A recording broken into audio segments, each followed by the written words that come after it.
কোথাও কোন অপরাধী যত বড় অপরাধী হোক না কেন তার হাত ভেঙে দেওয়ার দায়িত্ব পুলিশকে প্রদান করা হয়নি। যাবজ্জীবন কারাদণ্ড দেবে, কিন্তু পুলিশকে কোন জনগণের হাত ভেঙে দেওয়ার অধিকার দেওয়া হয়নি। আমরা কোনো কিছুর মূল্যেই ভাস্কর্য ইস্যু ভুলে যাব না।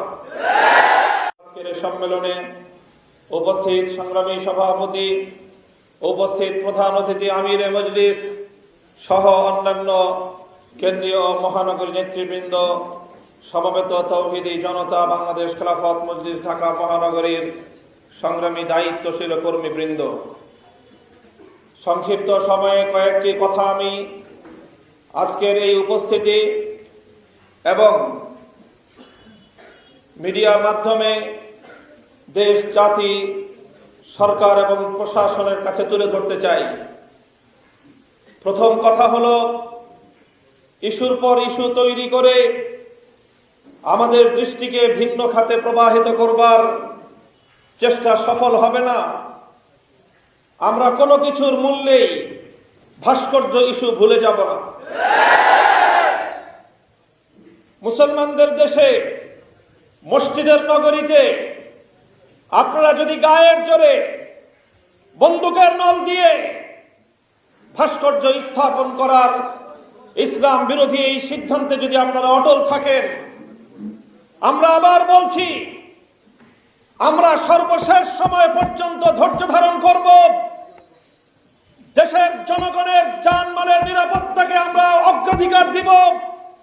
আমরা কখনোই হঠকারী হয়ে আইন শৃঙ্খলা নিজের হাতে তুলে নেব না। কিন্তু ইসলাম বিরোধী অপতৎপরতার কারণে এদেশের ইসলাম প্রেমী জনতার সঙ্গে সরকারের স্থায়ী বৈরিতার সম্পর্ক তৈরি হবে। আপনারা এদেশের ইসলাম প্রিয় জনতার ম্যান্ডেট চান কি চান না, এটা আপনাদেরকে সিদ্ধান্ত গ্রহণ করতে হবে। সংগ্রামী সাথী ও বন্ধুগণ, স্বাধীনতার মাস, বিজয়ের মাস। আজ এই বিজয়ের মাসে স্বাধীন সার্বভৌম বাংলার এ মাটিতে দাঁড়িয়ে আজকে বারবার নিজের বিবেককে জিজ্ঞাসা করতে মনে চায়, আমরা কোন স্বাধীন দেশের স্বাধীন নাগরিক? আমরা কি স্বাধীন দেশের স্বাধীনভাবে বসবাস করবার সুযোগটুকু পাচ্ছি? যদি আমরা স্বাধীন নাগরিক হই, তাহলে আজকে প্রজাতন্ত্রের একজন দায়িত্বশীল হয়ে আইনের পোশাক পরিধান করে একজন এসপি কিভাবে আমাদেরকে হুমকি প্রদান করেন হাত ভেঙে দেওয়া। আমি যতটুকু সংবিধান পড়েছি, বাংলাদেশের আইন পড়েছি, এদেশের প্রচলিত সকল রাষ্ট্র ব্যবস্থার প্রতিটি নিয়ম কানুন আমরা অধ্যয়ন করেছি। কোথাও কোন অপরাধী যত বড় অপরাধী হোক না কেন তার হাত ভেঙে দেওয়ার দায়িত্ব পুলিশকে প্রদান করা হয়নি। বিচার ব্যবস্থা রয়েছে, আদালত রয়েছে, বিচারকরা রয়েছেন। যদি কেউ অপরাধী সাব্যস্ত হয়, তাহলে তার বিরুদ্ধে প্রচলিত আইন রয়েছে, সেই আইনের মাধ্যমে আদালত অপরাধীর বিচার সাব্যস্ত করবে। প্রয়োজনে ফাঁসি দিতে হলে ফাঁসিতে ঝোলাবে, যাবজ্জীবন কারাদণ্ড দেবে, কিন্তু পুলিশকে কোন জনগণের হাত ভেঙে দেওয়ার অধিকার দেওয়া হয়নি। জনসম্মুখে যিনি হাত ভেঙে দেওয়ার হুমকি দেন, স্পষ্ট ভাষায় বলতে চাই, তিনি বিচার ব্যবস্থার প্রতি বৃদ্ধাঙ্গুলি প্রদর্শন করেছেন। তিনি বাংলাদেশের সংবিধানকে অপমান করেছেন, বাংলাদেশের রাষ্ট্র ব্যবস্থার প্রতি বৃদ্ধাঙ্গুলি প্রদর্শন করেছেন।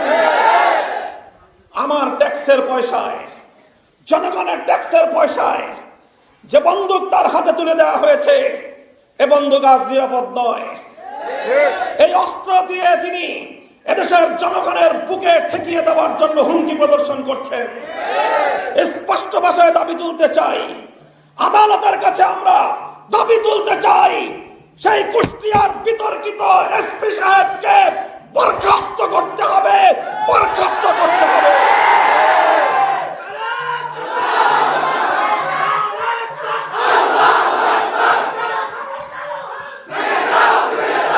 সংগ্রামী সাথী ও বন্ধুগণ, আমরা স্পষ্ট ভাষায় বলতে চাই, আজ বিভিন্ন আলামতের মাধ্যমে, বিভিন্ন আভাসের মাধ্যমে স্পষ্ট দেখতে পাচ্ছি সরকার এবং রাষ্ট্রকে একটি কুচক্রী মহল ইসলাম এবং আলেম ওলামাদের মুখোমুখি দাঁড় করিয়ে দেওয়ার পায়তারা চালাচ্ছে এবং এক্ষেত্রে প্রশাসনের বিতর্কিত কিছু কর্মকর্তা অগ্রগণ্য ভূমিকা পালন করছে।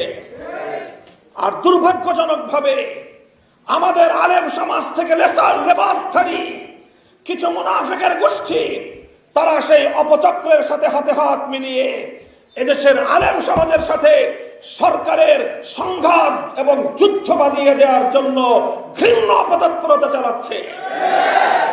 আমরা আমাদের দেশের জনগণকে, ওলামায়ে কেরামকে, ছাত্র জনতাকে, আমাদের রাজনৈতিক নেতা কর্মীদেরকে শেষ মুহূর্ত পর্যন্ত ধৈর্যের সাথে পরিস্থিতি মোকাবেলা করবার নির্দেশনা জারি করছি। আজও আমি আমার কর্মীদেরকে বলবো, শেষ মুহূর্ত পর্যন্ত আমাদেরকে ধৈর্যের সাথে এই পরিস্থিতিকে মোকাবেলা করতে হবে। সরকারকে বলবো, সরকারের নীতি নির্ধারণী মহলকে বলবো, আপনারা প্রশাসনের মধ্যে ঘাপটি মেরে বসে থাকা দেশ বিরোধী সরকার এবং রাষ্ট্র বিরোধী সেই কুচক্রী মহলকে চিহ্নিত করে ব্যবস্থা গ্রহণ করুন, অন্যথায় পরিস্থিতি সামাল দিতে পারবেন না। আমার মাহফিলগুলোকে বন্ধ করে দিচ্ছেন, 144 ধারা জারি করে আমার বাক স্বাধীনতা, সংবিধান সম্মত অধিকার হরণ করছেন। বলতে চাই, এভাবে টুটি চেপে কোন হকের আওয়াজকে হত্যা করতে পারবেন না। একজনের কণ্ঠ স্তব্ধ করলে লক্ষ কণ্ঠ উচ্চারিত হবে।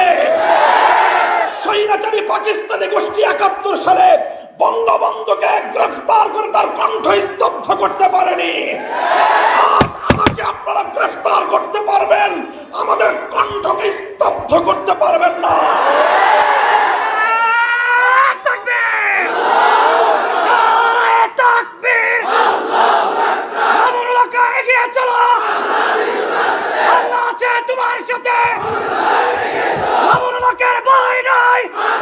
সংগ্রামী সাথী ও বন্ধুগণ, আগামী দিনে বাংলাদেশ খেলাফত মজলিসের পতাকাকে সংহত করে হাতে হাত রেখে টেকনাফ থেকে তেঁতুলিয়ায় খেলাফত প্রতিষ্ঠার সংগ্রামকে শক্তিশালী করবার জন্য সকলের প্রতি উদাত্ত আহ্বান জানাচ্ছি।